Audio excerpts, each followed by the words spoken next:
In this section, we will discuss about the last topic of this chapter, that is how we conserve biodiversity. Means अभी तक हम जितने भी videos हमने discuss की हैं उनमें हमने बायोडाइवर्सिटी की इम्पोर्टेंस पढ़ी. बायोडाइवर्सिटी इम्पोर्टेंस के साथ साथ हमने ये भी देखा कि हम बायोडाइवर्सिटी को कैसे और क्यों कंजर्व करना चाहते हैं. तो यहाँ हम बेसिकली डिस्कस करेंगे कि what are the different methods of conservation of biodiversity. So let we start with the conservation. Biodiversity can be conserved by two different ways.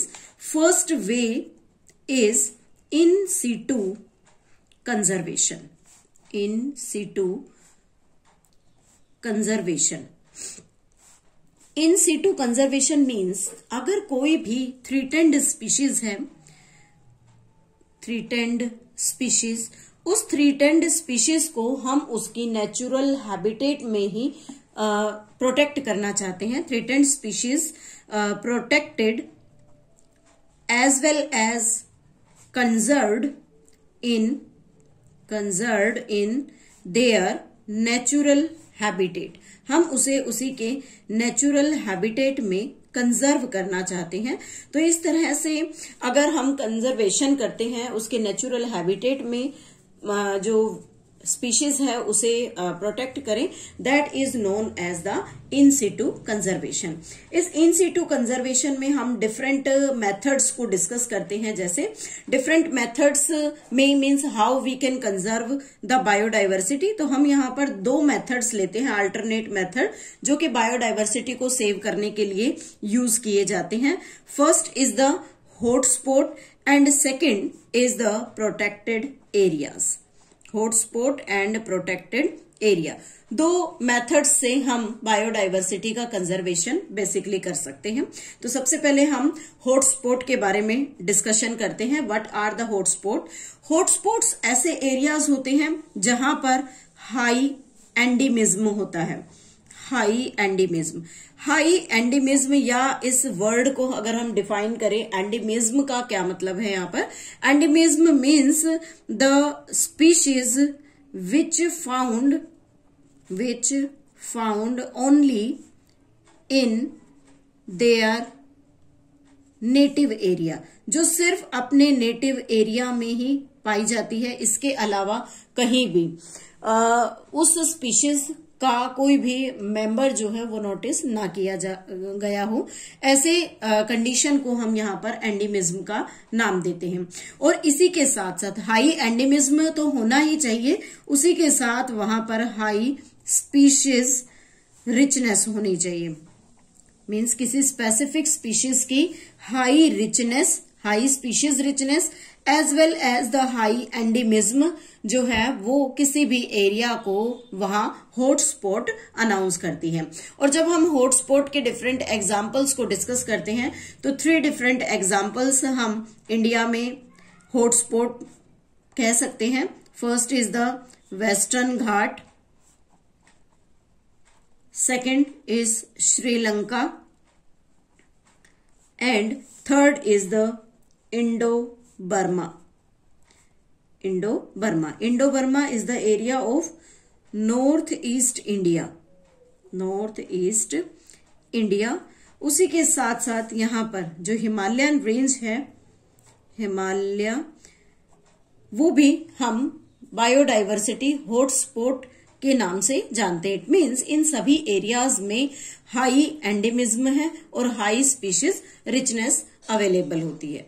और इसमें अगर हम एक इम्पॉर्टेंट पॉइंट को डिस्कस करें तो कहते हैं कि हॉटस्पॉट जो होता है वो टोटल एरिया का लेस देन 2% ही है. मीन्स टोटल एरिया हॉटस्पॉट में लेस देन 2% होता है, लेकिन इसके अंदर इस लेस देन 2% एरिया में अप्रोक्सीमेटली 44% ऑफ स्पीशीज यहाँ पर एग्जिस्ट करती हैं. इसलिए इसे हम एक तरह से हॉटस्पॉट कह सकते हैं. और अगर इन स्पीशीज को यहाँ पर प्रॉपरली कंजर्व्ड कर लिया जाए, if the species properly conserved in these area, then we will reduce extinction extinction about 30%। हम अप्रोक्सीमेटली 30% एक्सटिंक्शन को भी यहाँ पर रिड्यूस कर सकते हैं। तो इसलिए हॉटस्पॉट्स को हम यहाँ पर एक बहुत ही इम्पोर्टेंट एरिया मानते हैं कि हम जहां किसी भी तरह से कोई भी थ्रेटेंड स्पीशीज है उसको इजीली कंजर्व कर सकते हैं। नेक्स्ट आता है protected areas. Protected area, protected areas ऐसे एरियाज हैं जिन्हें हम बायोजियोग्राफिकल एरिया कहते हैं। Biogeographical area where biodiversity along with their natural resources is protected। जहां पर उनके नेचुरल रिसोर्सेस के साथ जो बायोडाइवर्सिटी है उसे वहां पर हम प्रोटेक्ट करते हैं, वहां हम उन्हें मेंटेन करेंगे, मेंटेन्ड एंड मैनेज्ड, और उन्हीं सब स्पीशीज को वहां मैनेज्ड किया जा सकता है। तो ऐसे जो एरियाज होते हैं उन्हें हम प्रोटेक्टेड एरियाज का नाम देते हैं। इन प्रोटेक्टेड एरियाज में स्पेशली हम नेशनल पार्क्स को इंक्लूड करते हैं, नेशनल पार्क्स। सेकंड, हम यहाँ पर सेंचुरीज को भी इंक्लूड करेंगे, and third is biosphere reserve. Biosphere reserve ये सभी मिलकर एक तरह से प्रोटेक्टेड एरियाज की फॉर्मेशन करते हैं, and in these protected areas we can protect और we can conserve the biodiversity in their natural habitat. अगर हम इंडिया में टोटल प्रोटेक्टेड एरियाज की बात करें तो टोटल प्रोटेक्टेड एरियाज जो हैं अप्रोक्सीमेटली 651 है। उन 651 प्रोटेक्टेड एरियाज को अगर हम इन तीनों कैटेगरीज के अंदर अगर डिवाइड करते हैं तो हम ऑब्जर्व करेंगे कि नेशनल पार्क्स का नंबर अप्रोक्सीमेटली 100 है ऑल ओवर द इंडिया। उसी के साथ जो वाइल्ड लाइफ सेंचुरीज हैं they are 551 and total 18 biosphere reserves are there. और इसी के साथ कुछ सेकर्ड ग्रूव्स भी होते हैं। सेकर्ड ग्रूव्स, इन सेकर्ड ग्रूव्स में अप्रोक्सीमेटली ये 4.7% लैंड सरफेस को कवर करते हैं। They cover approximately 4.7% of land surface. तो इस तरह से प्रोटेक्टेड एरियाज को हम डिफरेंट कैटेगरीज में डिवाइड करते हैं।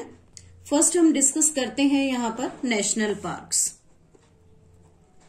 नेशनल पार्क्स, नेशनल पार्क्स ऐसे प्रोटेक्टेड एरियाज हैं जिन्हें गवर्नमेंट मेंटेन करती है।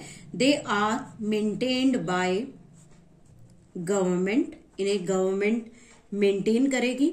उसी के साथ साथ इन्हें रिजर्व कर दिया जाता है, reserved for betterment, reserved for betterment of wild life. Wild life के बेटरमेंट के लिए इन्हें रिजर्व कर देते हैं। ऐसे प्रोटेक्टेड एरियाज में जो कल्टीवेशन की एक्टिविटी है, ग्रेजिंग एक्टिविटी, ग्रेजिंग, फॉरेस्ट्री, जैसे फॉरेस्ट को कट किया जाता है फॉर द इंडस्ट्रियलाइजेशन और industrial use, and habitat manipulation not allowed. ऐसी कोई भी एक्टिविटी वहां पर अलाउड नहीं होती है। तो इस तरह के जो गवर्नमेंट के थ्रू मेंटेन्ड जो प्रोटेक्टेड एरियाज है वहां पर हम थ्रेटेंड स्पीशीज को सेफली कंजर्व कर सकते हैं। ऐसी कंडीशंस में जनरली कोई भी ह्यूमन एक्टिविटीज अलाउड नहीं होती। यहाँ पर हम अगर कुछ नेशनल पार्क्स को डिस्क्राइब करें कि what are the different national parks here, तो उन नेशनल पार्क्स में हम सबसे पहले यहाँ पर जैसे Kaziranga is the national park, Manas national park, as well as the Keoladeo national parks. ये सभी नेशनल पार्क्स जो गवर्नमेंट इन्हें मैनेज करती है, मेंटेन करती है। इंडिया का first national park of India is Jim Corbett National Park है, Jim Corbett National Park. So this is all about the national park. Next है second protected area is sanctuaries. Sanctuaries में generally कुछ human activities जो हैं वो allowed होती है, और अगर सेंचुरीज को डिफाइन करें then these are the tract of land with or without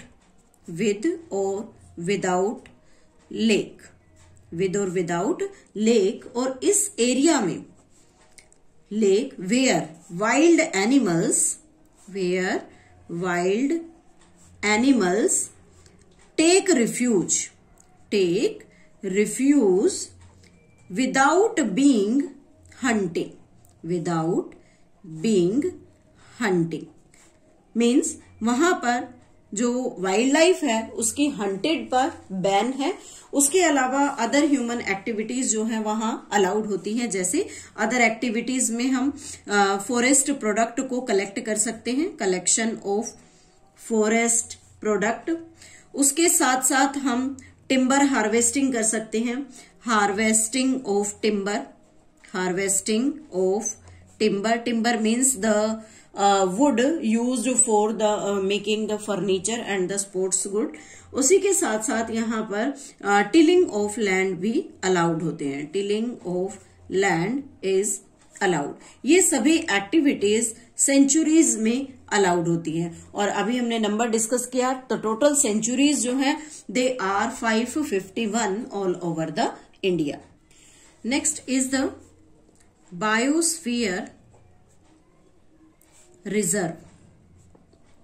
biosphere reserve actually are multipurpose protected area. These are multi-purpose protected areas, और इन एरियाज को स्पेशली क्यों बनाया गया है? These are meant for preserving genetic diversity, कि हम बड़े level पर जेनेटिक डाइवर्सिटी को यहाँ पर मेंटेन करके रख सके।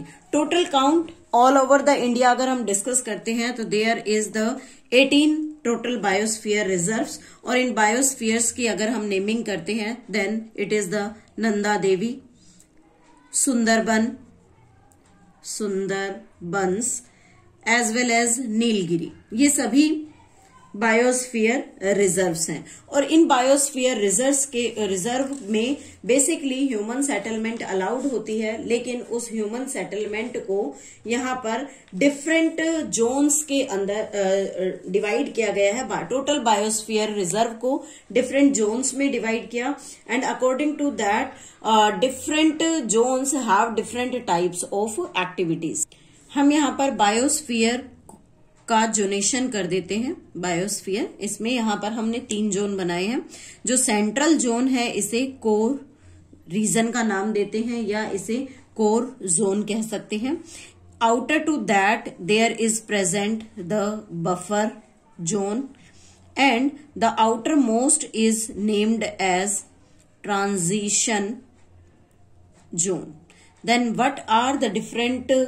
what are the different parts of these biosphere? First is the core zone, that is the innermost, then buffer zone, then transition zone. अगर हम इनमें ह्यूमन सेटलमेंट या ह्यूमन एक्टिविटीज की बात करें देन कोर जोन में कोई भी ह्यूमन एक्टिविटीज अलाउड नहीं होती।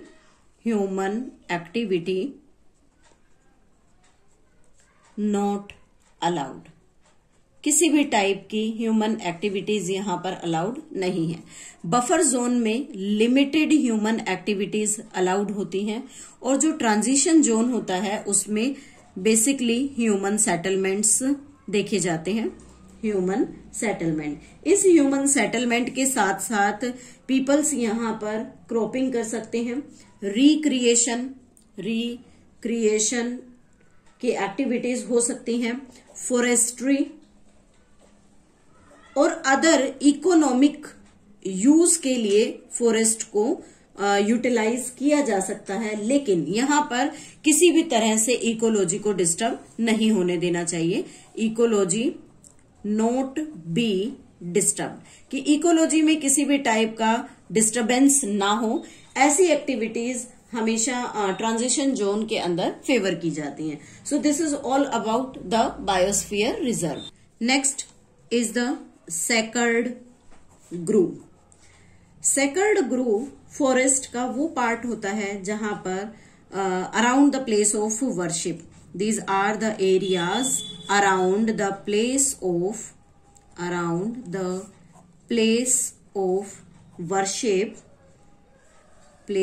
worship which are held in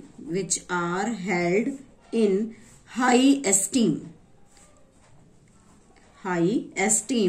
by tribal communities, means tribal communities जहां पर लोकेटेड होती हैं या उनका जो ह्यूमन सेटलमेंट होता है, उस ह्यूमन सेटलमेंट के अराउंड वो जिस एरिया को as a worship place use करते हैं उसे सेकर्ड ग्रूव का यहाँ पर नाम देते हैं। और सेकर्ड ग्रूव में बेसिकली अगर हम स्पेसिफिक एग्जांपल्स पढ़ें इंडिया में कौन कौन से सेकर्ड ग्रूव्स हैं, तो हम यहाँ कह सकते हैं Aravalli range, this is found in the Rajasthan, then Surguja, Chanda and Bastar area that are found in near in Chhattisgarh as well as the area of the Kerala, Meghalaya